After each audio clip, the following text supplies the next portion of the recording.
یہ سائیڈ میں جو آپ ویڈیو دیکھ رہے ہیں جس میں ایک لڑکی کی شکل آپ کو نظر آتی ہے، وہ کسی مرد کے ساتھ طواف کر رہی ہے۔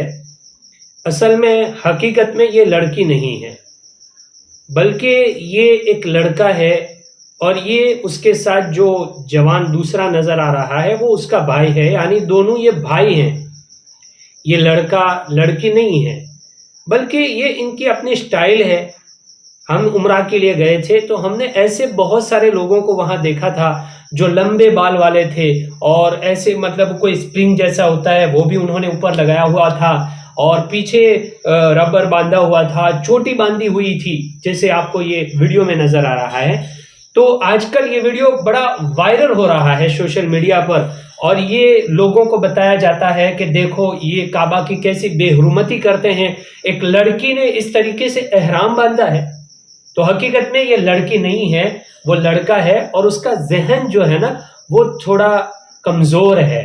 وہ اپنے بھائی کے ساتھ عمرہ کے لیے آیا ہے، اور اس نے بال بڑھا رکھے ہیں، اس لیے اس نے چوٹی باندھی ہے، اور کسی نے پیچھے سے یہ ویڈیو بنایا ہے۔ تو یہ پیچھے سے جو شکل نظر آتی ہے وہ لڑکی جیسے نظر آتی ہے، حقیقت میں یہ لڑکی نہیں ہے۔ اس لیے اس کو لڑکی کا ویڈیو سمجھ کر کے، یا لڑکی کا ویڈیو کہہ کر کے، یا ایسے نامناسب الفاظ کہہ کر کے کہ دیکھو اب تو کعبۃ اللہ میں کیسے کیسی لڑکی اور لڑکے طواف کر رہے ہیں، یہ غلط ہے۔ ہرگز اس طریقے سے افواہ نہ پھیلائیں، بلکہ کسی بات کی پہلے حقیقت کو جان لیں کہ اس کی کیا حقیقت ہے، پھر اس کو آگے پھیلائیں۔ اللہ ہمیں صحیح سمجھ عطا فرمائے۔